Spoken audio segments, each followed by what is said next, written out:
عارفه لما تبقي فاكره ان حب النفس محتاج روتينات طويله وتامل ورياضه وانك تبقي شخص جديد تماما؟ انا كنت فاكره كده لحد ما اكتشفت ان في حاجات صغيره جدا ولا محتاجه اي مجهود ولا محتاجه اي حاجه بتساعدك جدا في ان انتي تحبي نفسك من غير ما تعملي مجهود فظيع، وبتفرق جدا في علاقتك بنفسك. هلو انا حبيبه الخولي، ازيكم عاملين ايه النهارده هشارك معاكم 5 حاجات خلتني احب نفسي من غير ما اعمل مجهود كبير، وفرقت في علاقتي بنفسي بشكل كبير من غير بقى ما اغير حياتي، بس غيرت طريقتي مع نفسي. فتعالوا بقى اقول لكم عملت ايه. اول حاجه، بطلت اتكلم مع نفسي بشكل وحش.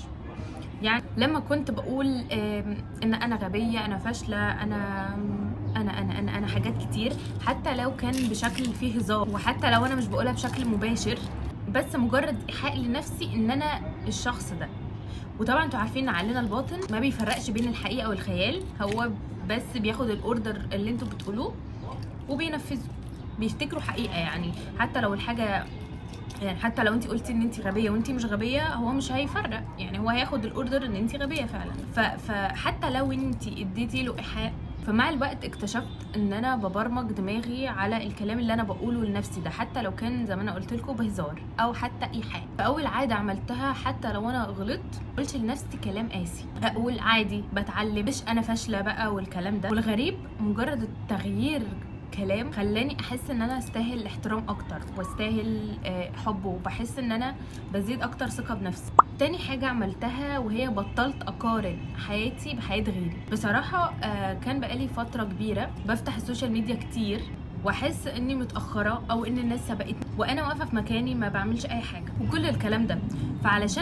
فعشان ابطل ده قررت اهدي شويه السوشيال ميديا. عارفين يا جماعه بتاخد من طاقتكم بشكل كبير جدا، بتاخد من طاقتكم وتركيزكم مع نفسكم او كده بيروح للتركيز على الغير، فبالتالي بتحسوا ان انتم ما حققتوش اي انجاز وبتقارنوا نفسكم بغيركم بدل ما اوريدي بتركزوا على نفسكم وبتحققوا فعلا اللي انتم عايزينه.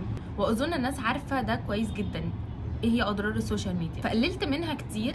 بقيت سايبه الموبايل اغلب الوقت، وبقيت بحاول اعمل اي حاجه تانية، اي انشطه تانية. حتى لو انا قاعده في البيت بعمل اي حاجه، اقوم ارتب اوضتي، اقوم اقرا كتاب، اتفرج على التلفزيون، على فيلم، مش اقعد على الانترنت بشكل مباشر، اعمل اي حاجه تانية غير دي.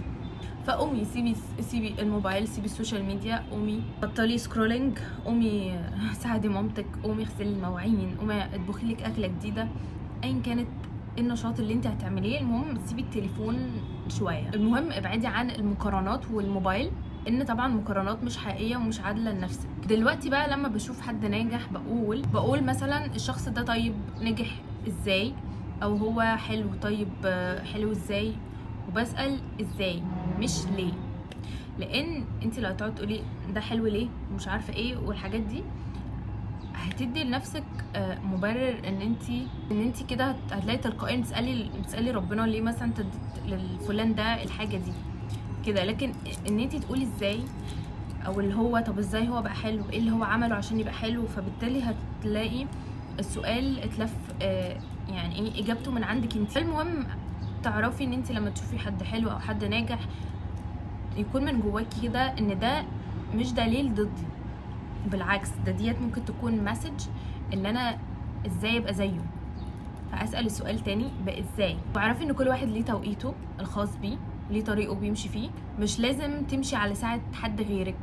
فاول ما بطلت مقارنه بدات احب بطء رحلتي، واحب الطريق عامه اللي انا ماشيه فيه. ثالث حاجه بقيت بعملها وهي بقيت اسمع لنفسي قبل ما اسمع للناس. يعني لو تعبانه ببدا ارتاح، لو انا مش طايقه نفسي او مش طايقه حد اقول له لا، لو هو طلب مني حاجه او كده اقول له لا، اسمع نفسي واطبق ده. لو مش مرتاحه في مكان اقوم امشي، مش مضطره ان انا اكمل. زمان كنت بضغط على نفسي علشان ارضي الكل، ولكن مؤخرا بدات اتعلم ده، ان انا مش لازم ارضي كله.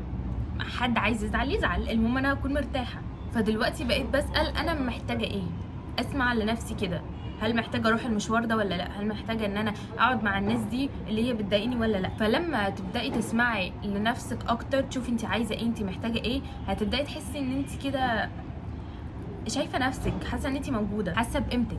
فحب النفس مش ان انت تقعدي تدلعي نفسك ولا تعملي سكين كير ولا الحاجات ديت، مش بالضروره، ولكن هي ان انت تسمعي لنفسك، تحسي يعني ان انت مسموعه ومتشافه من نفسك لنفسك. رابع حاجه، بطلت استنى ابقى جاهزه علشان ابدا. انا كنت زمان على طول كنت مستنيه اكون واثقه، اكون جاهزه، اكون احسن، اكون كامله علشان ابدا.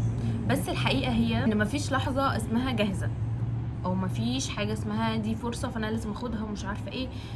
مفيش حاجه اسمها جاهزه خالص، والطريق مش هيكون واضح طول ما انا واقفه بعيد ومستنيه ان انا اكون جاهزه 100% علشان اقدر امشي في الطريق ده.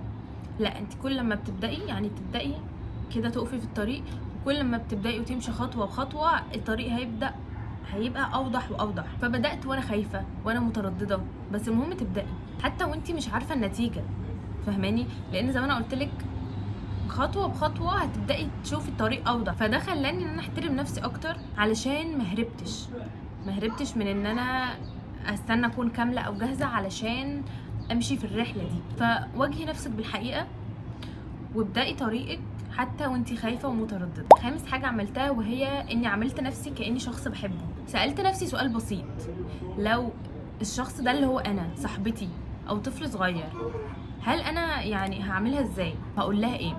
هل هقول لها انتي وحشه، او هقول لها انتي غبيه او فاشله، او هقعد اعاتبها على حاجه زمان، او هقعد امسك لها بقى كل غلطه وبتاع؟ لا، هتلاقيني بتعامل معاها بشكل كويس، بشكل لطيف، علشان احنا محترمين بعض. فبالتالي عايزاكي تعملي ده مع نفسك.